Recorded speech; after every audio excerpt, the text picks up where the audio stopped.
Oh, how do I feel after the elections? Look, obviously there's a lot of disappointment because, we were hoping to get into the Knesset. I was hoping to be a member of the Knesset. And Naftali Bennett and Ayelet Shaked, I think that it's a national loss that they're not going to be ministers in the next government.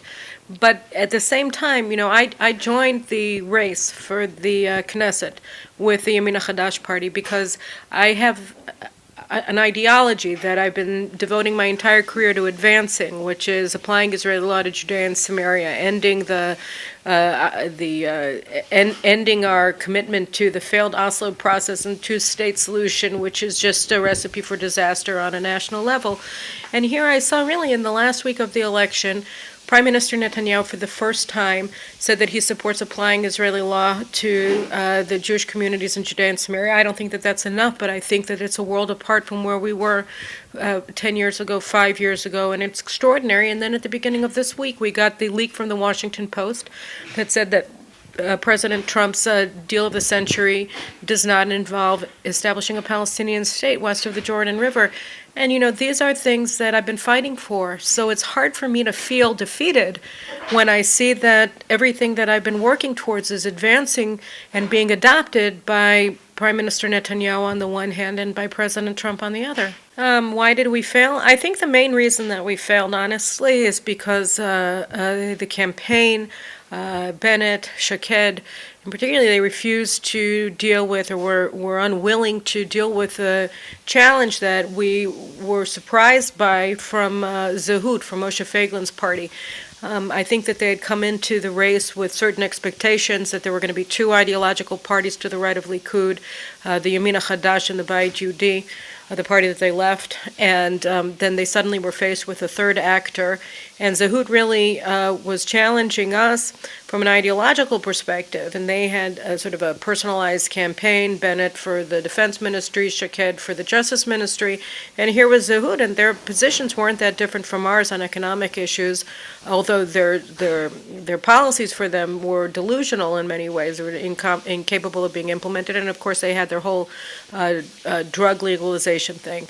So I'd say, according to the exit polls, or not, the final results showed that they got what's equivalent of 3 mandates for the Knesset. We got almost 4. We were short just about 1,000 votes from it, so that's 7 mandates.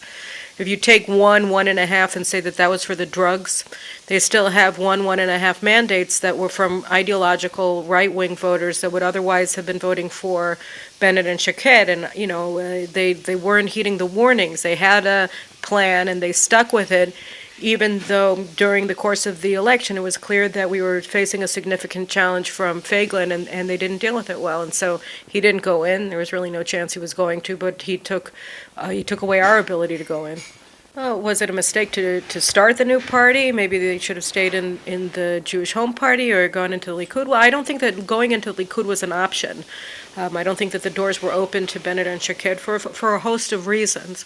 And so it was really a question of whether to stay in the Bayit Yehudi or to form a new party. I think that there is a demand in Israel for a party that is more traditional, less openly religious, and also less harsh in its interpretations of halacha. There are a lot of voters in Israel. I mean, here in my community of Efrat, for instance, we won the election. We came in 10 points ahead of Likud, and the Bayit Yehudi was third place. And also, the same thing in a lot of the different communities in Gush Etzion, because people have a much more modern Orthodox version or vision for Judaism and halachic interpretation. So I think that there is a demand for that.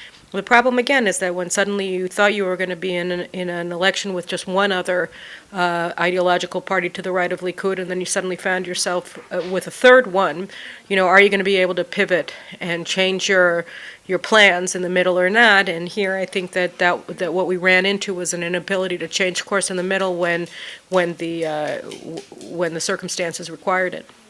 What are my plans going forward? Look, it's not nothing that I said that that the personal disappointment about not getting elected to the Knesset was sort of superseded by my happiness at Prime Minister Netanyahu's embrace of the model of Israeli sovereignty rather than the two-state formula, which has failed in the last week of the election, and also from the reports from the Washington Post that President Trump's plan doesn't include sovereignty.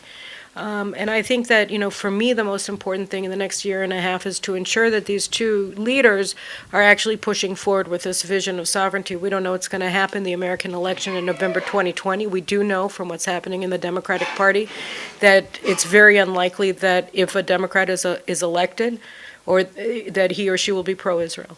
And so we really need to strike while the iron is hot and move forward and apply Israeli law. So I think, the most important thing for me right now is to be a voice defending Israel and supporting Israel and pushing forward with our case for sovereignty, with our national rights, with our strategic interests in a very unpleasant international environment. And I think that, writing will certainly continue because that's part of who I am. But I think, my focus is really going to be on taking the bull by its horns and ensuring that we don't miss this opportunity.